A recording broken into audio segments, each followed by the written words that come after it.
Cardiovascular disease kills more women than all forms of cancer combined. Which is insane. And yet 44% of women recognize that cardiovascular disease is their greatest health threat. So again, that's why we're talking about it today. We're bringing it to your ears. We're making you know it.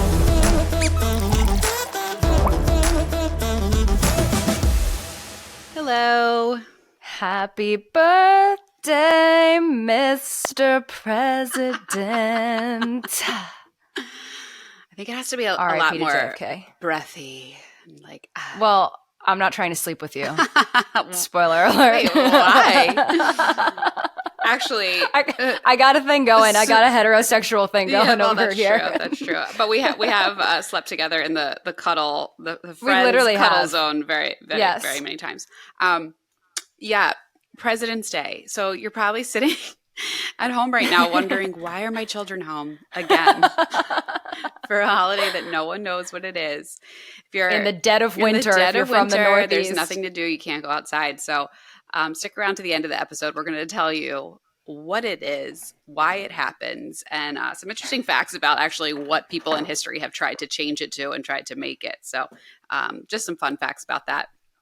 But other little holidays in February here, we've been celebrating Valentine's Day. I think it can be looked at very differently from you said little holiday. People. I feel like so many people are like, what? I know. There was somebody the other day I heard, she was like, no, it's so depressing. I hate seeing people all googly-eyed over each other. It's so stupid, blah, blah, blah. I guess if that's how you look at it, I look at Valentine's Day as just like, oh, like a cute little holiday to tell everybody in your life that you love them. Like, you know, there's been this push for making it Galentine's Day and a whole thing with your friends. I think that's really cute. I think there's so much serious stuff in the world. If we can just have a day where it's like, let's just get each other flowers and candy and just try to enjoy it for a minute. What is it like in your house? Are you and Eric big like Valentine people? Or let me put it this way. Were you when you were dating, and did it change when you were married? I feel like whoever that was like, I hate Valentine's Day, like that comes from a place of deep unhappiness. 100%. And it's like, I was like, that woman just went through a terrible divorce recently. Like, that's what I heard. Yeah. And like, either you like it or you don't. And I think like that's on your partner to respect. Mm-hmm. So it's like, if you married someone and they're like, Valentine's Day stinks. And it's like, don't expect them to show up with a bouquet and like but I think there's a deeper issue there where it's like, you're mean. Mm-hmm. Like you need to have a deeper discussion about that, because that's just mean. And like, are we bullying each other in marriage and relationships? Anyway, when we were dating, we were long distance for a majority of dating. And even when we lived in Kansas City at the same time, he wasn't in town on Valentine's Day because the off season he would be back in Florida and then go right to spring training. Like he usually would go, like report date for baseball is right around Valentine's Day. So we would always have it out in Arizona because that's where he would have spring training actually for every team he was with, except the Red Sox, but we were there halfway through the season. But we would always go to Cafe Monarch. I don't know if anybody's ever heard of it. It's my absolute favorite restaurant in Scottsdale. It is so beautiful. They have like 2 locations. They kept moving across the street. So it used to be in one location. It was called it's called the Reserve now. So it's a little bit more elevated than this, which is super elevated. But Cafe Monarch, if you ever get a chance to go to Arizona, it's beautiful. It's like a prefix menu, which sometimes, like, it was so funny. We got to be friends with the chef, and then one of the Psalms there, I still keep in touch with him. We've, again, been going there for 10 years. And I would have to text the chef. He's so cool. The head chef is like 21 years old. Oh, wow. At this like basically like baby Michelin star restaurant. Like I don't think they have stars yet in Arizona. I'm not sure in Phoenix. But it's like right there. And I would have to like message him and I'd be like, hey, can you like slide another piece of like steak in there for my husband so that he's not hangry at the end of the night? I don't know about Mark, but Eric typically errs on the side of hatred with Michelin star restaurants because he's hungry they're like such afterwards. Small servings. Yeah. Yes. Yeah. No, Mark is not a big eater, honestly, for as tall and large as he is. Is he a grazer? Like, yes. Is he like little things all day? Yes. Okay. Yeah, he's not like so like when you go out meal. But when you go out with the kids, you have to have like snacks for Mark. Yes, right. I pack the Gerber snacks for infant, toddler. Eric loves the husband. Yogis. Those like yogi. Yeah, the yogurt ones. Drops. Yeah. He'll eat. I have to bring like a pack for him and a pack for Jack for the flight. But I do want to ask you, like, is there something, because you and Mark have been together how long now? 7 years.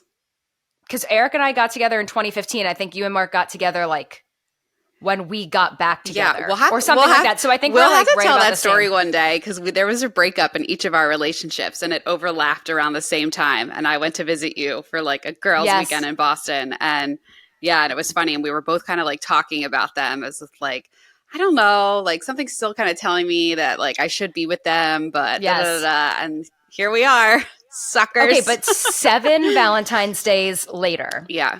is there like a specific thing Mark gets you every year? Because every year I would get a bear and flowers. Like Eric would go on and Yeah. he'd just do like the bear flower combo, which is so cute. I do love flowers. I just think that like fresh flowers and like fresh bouquet in the house is like so Yeah. beautiful.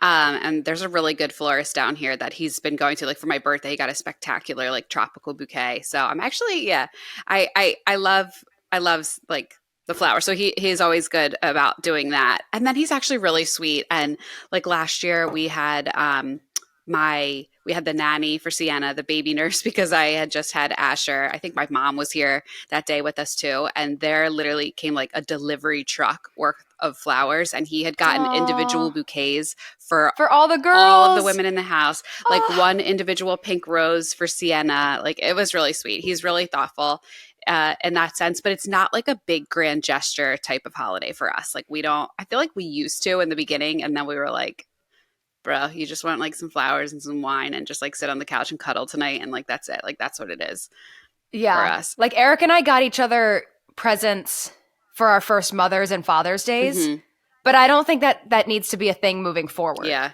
Like he got me Jack's birthstone bracelet for my first Mother's Day. Yeah, that was pretty. Yeah, I don't think it needs to be like that. Let's talk about florists for a moment. Okay. I feel like I am cursed by the gods of flower delivery.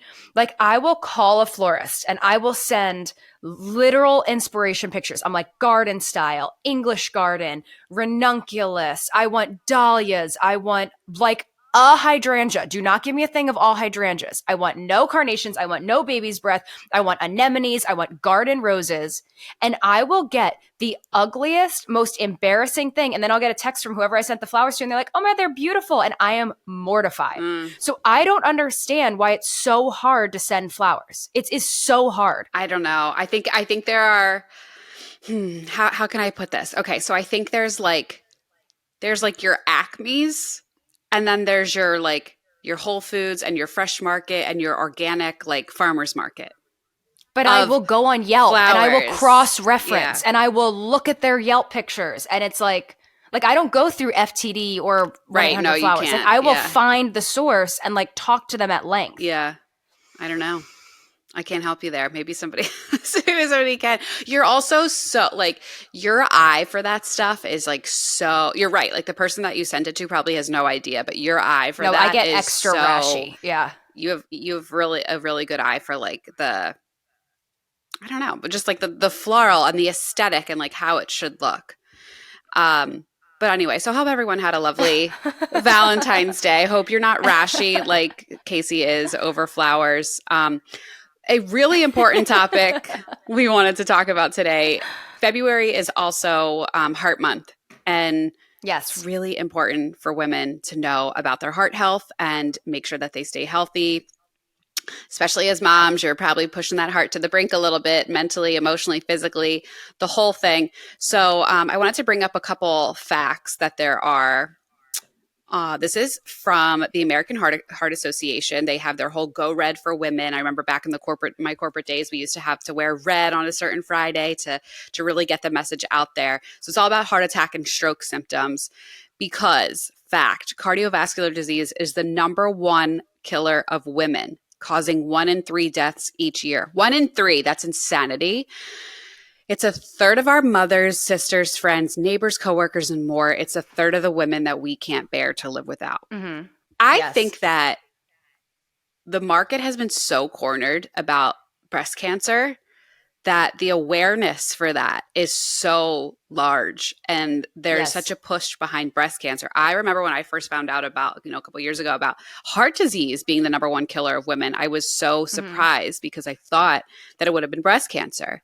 But and I feel like there's that men are the ones that get heart attacks, or you hear that they died of a sudden heart attack Right. Yes. way more often than you hear of from women. And I think that can be attributed to a few different things. I think, anecdotally, men just wait longer to go to the doctor. So maybe, Yes. women are in the hospital or suffering with these diseases or at home trying to manage them, and then they eventually pass. Whereas men, it's kind of like a bam, it happened because they're not going to the doctor. They're not getting their symptoms checked. They're not figuring out what's wrong with their body.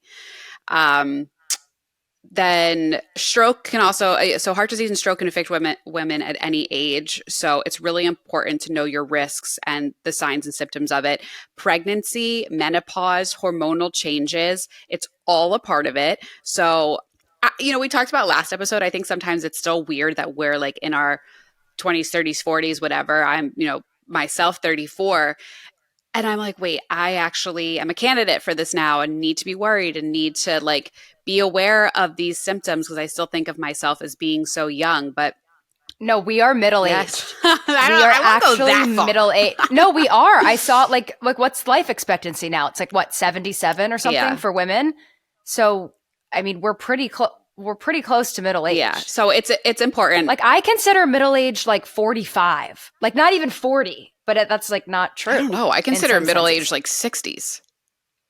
No, I know it's not, but like that's in my head. Probably because I was considering those people to be middle aged when I was younger. Like no, I don't know. I don't consider that. That's like break your hip danger zone. Like that's like, you know what I mean? Like you got to replace it or risk breaking it. I just found something. Coronary artery disease. 1 in 20 adults age 20 and older have it. Mm-hmm. 20. Mm-hmm. Like when do you see that figure? Like to your point, no, you think like 1 in 20 adults 45 or older, or 50 and older. Yeah. So the time is now to really become aware of this stuff. I mean, we're not trying to scare you, but just obviously with all the risk factors of pregnancy, menopause, and all the hormonal stuff as well, and that's kind of the beauty of some of this is that we are getting so many physicals and workups during this period of our life. And we are seeing a doctor more than we normally would, but don't even discount anything and just say, oh, that was a pregnancy symptom. Really follow up with your body. Cardiovascular disease kills more women than all forms of cancer combined. Which is insane. And yet only 44% of women recognize that cardiovascular disease is their greatest health threat. So again, that's why we're talking about it today. We're bringing it to your ears. Other problem we're too, making though, you know it. Which you can talk to more, having a healthcare field background, is the lack of communication between specialized doctors. Mm-hmm. So you have a gastro, you have an ENT, you have a neuro, you have a cardiologist, you have an OB. They're not talking to each other than the front desk girl shipping your records to another office. Yeah. I also think the biggest thing is you have to, so my husband says this all the time, you have to be an advocate in your own care. I think another falsehood that we, learned when we were little or thought the perception was when we were little, like, oh, like every police officer is there to protect you. Every teacher knows everything. The government loves us. Yeah, every doctor knows exactly what to do for your health. And these are just people. Yes. I'm not knocking them in any sense of the word. No, we thank them, especially doctors. Like it's like not every doctor knows. Like I just went to a new dentist and she's like, oh, you need Invisalign and you need, and it's like, okay, lady, like maybe I do, but maybe I don't. Yeah. Like, I don't need to give you $4,000 for Invisalign. Like, I think I'm okay. Like, it's that kind of stuff where it's like. Right. Because some of it can be so salesy these days, or just, you don't realize how much is in the system. And like, this is what I know from working at a health system is that like, sometimes there's benefits or they're pushed to refer you to certain doctors. So just because your primary says you need to go to this cardiologist, you don't have to. If you want to look into other systems, you want to look at other private practice cardiologists, you have the right as a patient to go and find a doctor that's going to better suit you. So just because you go to the cardiologist that they recommend and you're not happy with it, don't give up that fight. Go find somebody that suits you better. Well, it's also, they make it so hard with the paperwork. Mm-hmm. It's so much easier to stay within the same hospital system and see the cardiologist on the 3rd floor. instead of going down Yeah. the street and trying to take the paperwork and bring it over here. And then you ask a follow-up question to your previous doctor. It's like, oh, well, you're not seeing our cardiologist. Like, I don't know. Like it becomes less about the patient Yeah. and more about the ego at some point. And that's where it gets seedy. Yeah. There's a lot of distrust in the health systems too. You know, a lot of, I don't want to say post-COVID, a lot more. Yeah, but especially Post-COVID, a lot more. That's on more general terms, but also just in a lot of like subsets, a lot of groups, a lot of different races don't feel that their health is looked out for specifically. So they don't want to go to a doctor, or they don't feel safe at a doctor. And that's, I don't know the stats, so I don't want to sound uninformed, but I know that the statistics for Black mothers are horrifying. So I have it right here in front of me. Horrifying. Okay. Cardiovascular disease. Not necessarily mothers, but like pregnant Black women. Yes. Cardiovascular disease is the number one killer of new moms, which is shocking, and accounts for over 1/3 of maternal deaths, with Black women having some of the highest maternal mortality rates. And they're 1/3 of maternal deaths is heart disease. Yeah. Yeah. And what did you say? Black women are what percent? Has some of the highest maternal mortality rates.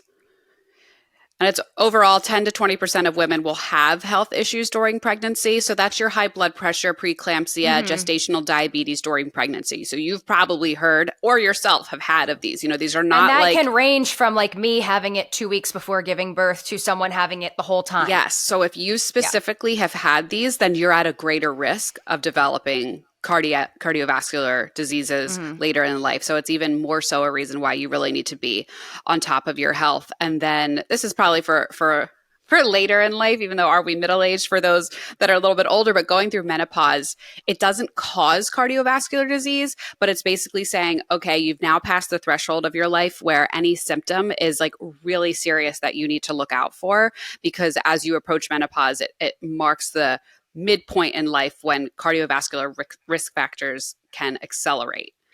So I recently did a DNA test with my doctor. So did Eric. And I came back for glaucoma, like a very big increased risk for glaucoma, insulin resistance, Alzheimer's, and susceptibility to coronary artery disease. So that is one of my big ones. And like, thank God no one in my family has like had that or had a heart attack. But that's stuff where like as a 33-year-old, I'm like, whoa, okay, Alzheimer's, heart disease. Like I got a coronary artery disease. Yeah. I'm over here just smirking and laughing because like I don't even need one of those tests. And I know that's going to happen to me because that's just it's like all over my health chart. Like it's always the first thing that they do at the doctors, or if I have to go to the hospital for something, they're always just attaching me to all the machines to check my heart because it's on both sides. My father died of a heart attack. My father's father died of a heart attack. My father's father's mother died of a heart attack. My mom and a few of her siblings have had a heart like valve disease that she needed heart surgery for. Like it's just on every side of me. So, I think maybe that's another reason why I feel strongly about this. But I mean, you can't ignore these numbers, right? And everything that we're reading here. One of the most staggering stats that I've read from all of this, and this is really upsetting, women are often less likely to receive bystander CPR because rescuers often fear accusations of inappropriate touching, sexual assault, or injuring the victim. I believe it. Yeah. I'm not surprised by that. And that's really sad and really scary. It's super scary. Have you ever been in a situation where you've seen someone go down and need to receive CPR? Never. Have you? Not someone personally to me, but I've been out. It actually happened to me probably just a few weeks after my dad passed. I was Yep. I'll never forget it. Mark had to do business in Boston, and I was just in a place where I'm like, I can't be left alone. So I was like, he's like, why don't you just come with me? And I went with him for the trip. And while he was in a meeting, I was sitting outside. It was like a beautiful day, and I'm sitting outside at like a Starbucks or a coffee shop, and somebody on the street corner went down. And people like rushed around. Do you know right away, like it's a heart attack? Like, right away you were like, that's a heart I attack. think that's just like what your mind goes to, right? Of like, Yeah. I mean, maybe is it an aneurysm or brain or something? Like, I don't know, but Right. like that's But what it was. someone did CPR right away? Yeah. And then all the ambulances came, but like I couldn't see the person's face. I could just see like their, again, I'll never forget. It was like a jean. Like I could see their pants, like jeans. And I'm very Yeah. sorry to anybody that's listening to this, and this is triggering too. But it's scary. I think it's that kind of thing where like you hear stories and like, are they urban legends? Does that really happen? Do people really collapse in public? Like, you know what I mean? Like sometimes it's just like, it's sobering, and it's unfortunate that it has to come to like those types of experiences, but to know that this is real and this is serious and your health is something you need to be aware of. Also, but it's true that you do break the rib cage or like the chest cavity when you do CPR correctly. That's correct? I think so. Yeah. Like that's the thing that freaks me out. I did 2 separate classes after Jack was born because I just turned into this freak of nature. And I did 2 separate CPR classes. I did like one group one and then I did one like private one because I was like, I need to know how to do this. Yeah. And like I feel like I don't remember anything. Yeah. And I feel like I don't think I would be able to do it, but I think in the moment adrenaline takes over and like your animal instinct. I would be interested in knowing that. I'm sure they've done one of those like man on the street type things of like, if somebody like passed out right now, what would you do? But yeah, I don't know. Again, I hope we're not scaring you guys. We just want you to be informed. So now that we know the facts behind it and some of the risk factors, what are some things that you can do to really make sure that you stay healthy? Okay, well, we're going to make sure that you do that. Number 1 on the list is listen to the Mother Up podcast. I don't make the rules, but apparently that has known to really reduce stress and to foster a sense of community and belonging. And it just really does the body good. So that's right here on this website that I'm reading. No, number 1 is knowledge is prevention. Know your numbers. Make sure you're going to the doctor regularly and getting an update on your numbers and if there's anything that you need to keep an eye on. And like we just said, if there is, it's your choice what doctor you want to go to. Find out somebody that matches your what you're looking for. Number 2, eat and snack healthy daily. Kacie, yes, you're a great healthy snacker. I don't really snack. That's my thing. Like if I snack, I'll have chocolate, which I just found a new chocolate. I just sent it to my family last night that has low cadmium and low lead, and it's called Mast. MAST chocolate. I got the milk chocolate and it's excellent.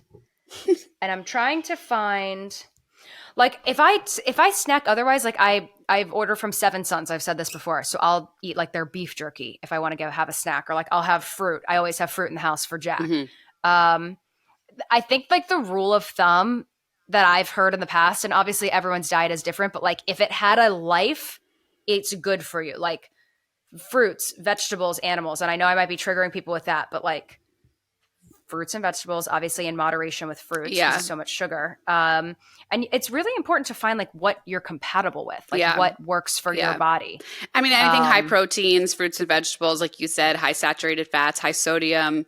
The biggest thing is meal prep though. That's what you and I talk about all the time. High saturated fats and high sodiums are the things that you want to avoid. Yes. But no, like if you meal prep, like, I don't know, cut up raw vegetables, and some raw vegetables like you're not supposed to have. So obviously you have to research that. Like I think broccoli you're not supposed to have raw, which I actually love, like a broccoli crudité. The crunch of it. Yeah, but I guess you're not supposed to have it raw. That I heard years ago that always stuck with me, 2 things about snacking. 1, if you're craving something, just go freaking eat it. Because what's going to end up happening is that you're going to eat so many other things trying to to satisfy yourself. That. Yes. And it's not going to work. So it's like, if you really want chips, go take 3 chips and just get it out of your system instead of trying to get like a million other things. The other is that if it is chips that you're craving, go get something really crunchy, like carrots or broccoli or whatever, because that'll give you kind of like the same satisfying like movements of your mouth and the sounds and everything that you're trying to grasp with chips. Yeah. I'm bad with seeing things on TV. Like if I see somebody the seafood diet, seafood and you need it. Yeah. That's me. I'm like that with wine. Like I could never watch Game of Thrones without a glass of wine. Like I was like, there's too much wine in this show. I have to watch. I have to have a glass of wine. Up next is exercising 30 minutes each day. This is good for so many reasons. We've talked about this before as far as your mental health. Maybe you're doing that right now. Maybe you have it in your earbuds and you're out for a walk, and that's really good. I know it's hard as a mom to get that time in. I'm certainly guilty of it. But just trying to get your body moving a little bit. I actually sometimes if the kids are outside playing, I'm like on my laptop and doing some work, or Mark's out there with them, or other times I'm like, okay, if you're out here in the driveway, I'm going to run laps in the driveway and consider that like my run for the day. Yeah.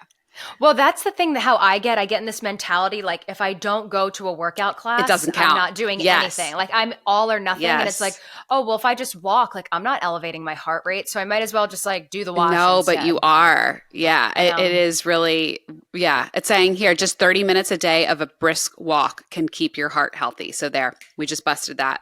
You're good. That's what your body needs. Number 4, knowing your heart attack warning signs and don't wait to call 911. So if you're experiencing shortness of breath, uncomfortable pressure, squeezing or pain in your chest like you've never felt before, dizziness, nausea, vomiting, lightheadedness, a cold sweat or flu-like feeling, extreme fatigue, and pain. So that's going to be in your arm, back, neck, or even your jaw. Those are all symptoms. And now let me say this. I have pain in my jaw. You probably have all of these things at the current moment, but like you're going to know when they're a little bit more intense. You're going to know when something feels off. You're going to know when you're just like your body is trying to say and talk to you and say something is up. Oh yeah, I want to be here. I'm ready to get Life Alert now just to be safe. Like I'm good. Like let's go. Number 5, trim your waist to below 35 inches. So there is significant studies saying that carrying excess fat on parts of your body can be very dangerous. And taking care of your metabolic system is just as important because it's associated with the comorbidities like sleep apnea that can really contribute to heart disease. So did these researchers have a baby? Did they have a baby? Did you have a baby, researchers? That's not what this means. Okay. You leave my squishy midsection alone. Number 6 is don't smoke. That's the biggest. We gotta make sure don't smoke, don't vape, don't juul, don't do any of that stuff. Or weed. There are lots of heavy metals in weed, if anyone cares. And heavy metals lead to a lot of diseases like Alzheimer's. So, yep. And this next one might hit you pretty hard, especially with the Game of Thrones conversation, but only one alcoholic beverage per day. That's true. Although it says alcohol that's also a weird in moderation is very important to preserve your overall heart health and throughout your lifetime. So it is. So spirits are different than wine. Yes. Because in my DNA test, it said spirits can lead to like also, no, it didn't say it like that, but it's like spirits aren't great, but it did say red wine will help with cardiovascular. The other thing that it said, I'm trying to remember, there were all these different things and I wrote them down. Oh, I wrote them down right here. I actually have my notepad that I had when I had my doctor. So have you heard of the oh, sorry about that. I don't know what that alarm was for. Have you heard of the MTFR gene? No. That like everyone's talking about? It's like I have a 65% like active one. Basically, for Alzheimer's, my results came back: saffron, walking, Tai Chi, coconut oil, MCT, green tea, turmeric, chocolate, coffee, carrot, and peaches are good for me for Alzheimer's. That was that crazy? Such a random list of things. Such a random list of things. But then I was trying to remember there was another one. And you just what did you just say? You said spirits, wine. We were talking about weed. I forget what else. Smoking. Smoking. I don't remember. Vaping. Now I can't. There was some correlation, and now I can't remember what my point was. You'll think of it in about 38 seconds. I will. Or 3 days. Right.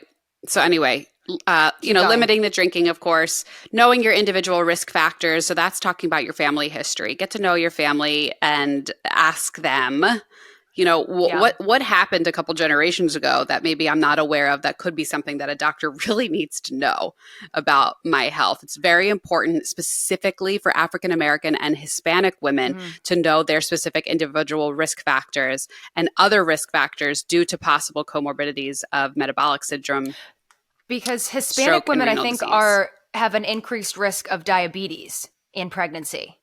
Yes. But one of the things that my doctor did say is your DNA is only 15% of the puzzle. You can work towards. It's just like, and this sounds like I know someone who was like, they ran every day, marathon runner, only ate organic, got cancer. Like it is. Yeah, I your think genetics a are lot a of lot it, what happens. yes, Yeah. but I think there are things you can do. I want to think there are things you can do. I hope there are things you can do There certainly to are. break that mold. Yeah. Yeah. There certainly are. And then don't ignore shortness of breath or swelling in your legs. Again, this is not necessarily a part of, when you're pregnant. I remember my swelling and my shortness of breath when I was pregnant with Sienna was like out of control. But this is important for women to be aware of congestive heart failure signs and symptoms, which can be sudden or progress over time slowly as we age. So we need to make sure that we're keeping that in mind. And as a whole, they can range from mild to severe. But a heart failure specialist is what you would need to see that can help you manage those symptoms.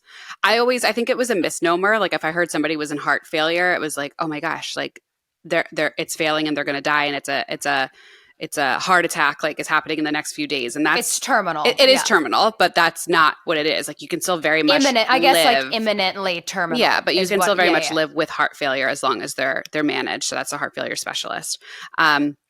And then the last one, very much geared towards our audience. If you are expecting a baby, get screened for gestational diabetes. I know it's pretty much baked into OB care at this point, but if for some reason your OB is not suggesting that, make sure you push for that because that is huge. And you want to make sure that you are looking out for that. And I'm going to say it, it's not that bad. The drink is not that bad. I freaking loved the drink. I was so obsessed I had with the sugar. Orange. Which one did you have? Mine was orange. Mine was the orange one. Yeah, I was so obsessed with sugar when I was pregnant with Sienna that I was like, that tastes delicious. I will have another, thank you. You're like, yeah. Well, I remember they prefaced it, and I know this does happen to women, but they prefaced it for me. Like I was so anxious, I was like sweating when I was drinking it. They were like, "Well, you're probably gonna vomit, and you might shit your pants, and you might," and I'm like, "What?" Well, I guess because for some reason, for some women, that probably does happen. That's what I'm saying. But I was so scared. Shock to the system with the sugar. Yeah. And Eric had to go to the field, so I was like, okay, so like, do I wear a diaper and like bring a doggy bag, like as I'm like driving 30 minutes to the OB?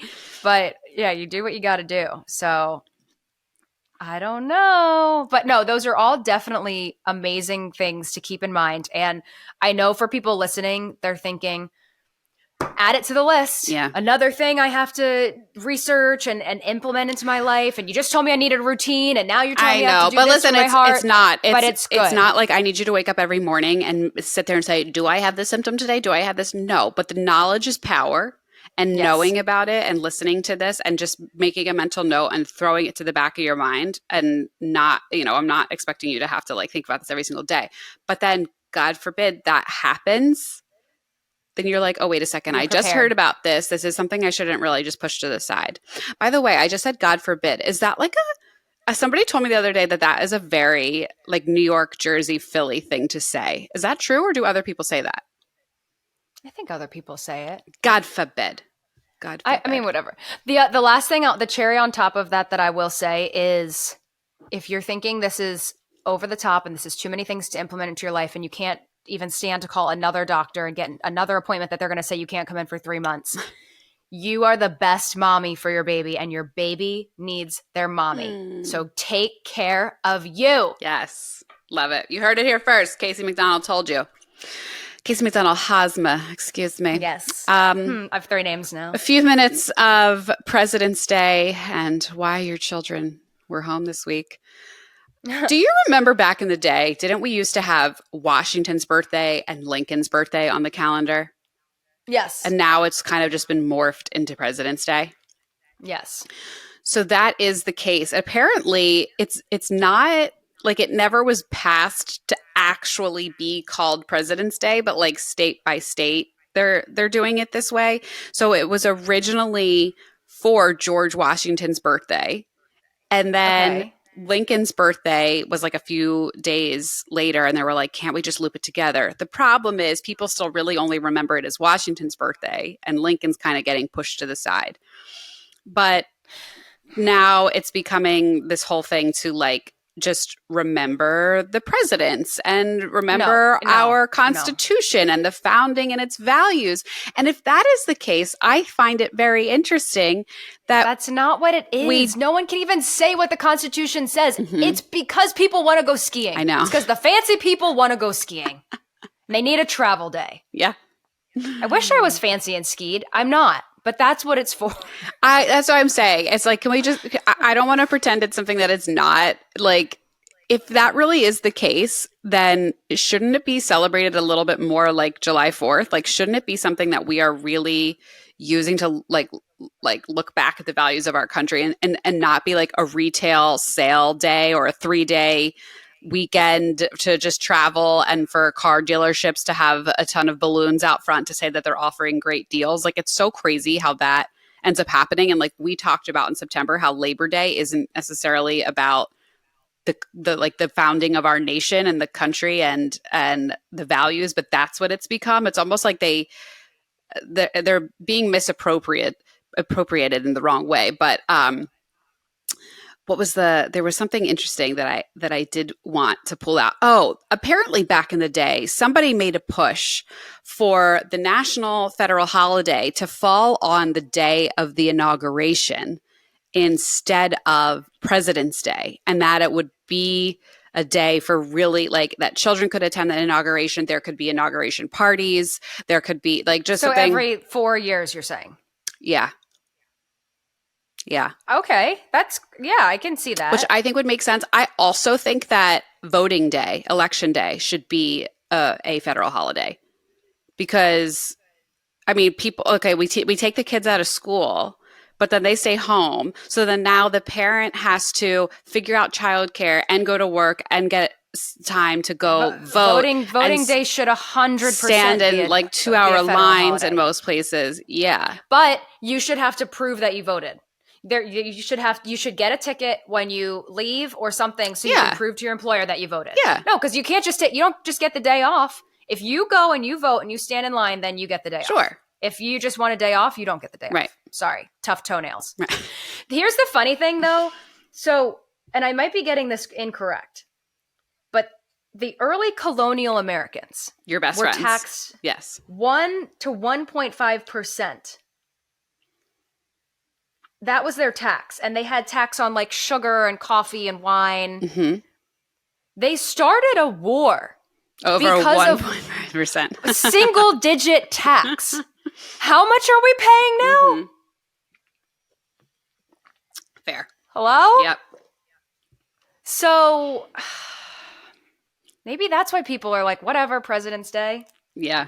I mean, people are certainly. I mean, listen, I get it, but I'm just saying wars were started for far less. Yeah. Because of taxes. Yeah. And it is insane. I also don't want to burst anyone's bubble, but Washington never actually chopped down that cherry tree. Did he have wooden teeth? No. Do you know? I'm going to blow your mind, though. Do you know what his teeth were made of? Weren't they like human and like horse teeth or something? Hippopotamus teeth. Really? Bet you didn't have that on your bingo card this year. I didn't, but aren't hippopotamus teeth like rather large?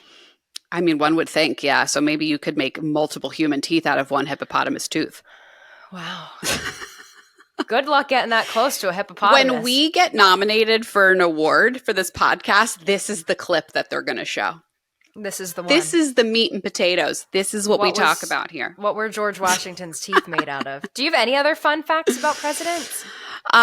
Really, it was just... Are you one of the girls that could name all the presidents in order? Absolutely not.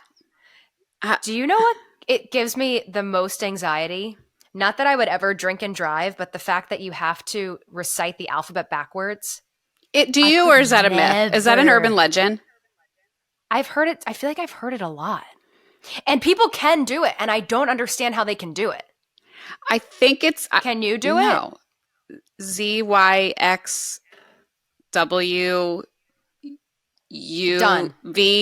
VUTSR. Only because I'm visual can I like see some of it. PLNMOK. Like what? No one can do that. But some people can name every single president. That's... You know what they should do? They should take the presidents out of their memory and they should add in the heart risk factors that they need to know. They need to put it right back there. That's more important. I think that is really smart. And on that note, we're not saying that you shouldn't know American history, because you should know American history. However, I think for today, you don't need to worry about George Washington's teeth. Rather, your heart health risks are more important. Yes. All right. Just to clarify, for another riveting episode of Mother Up. We love you. Get your heart checked. See you next time.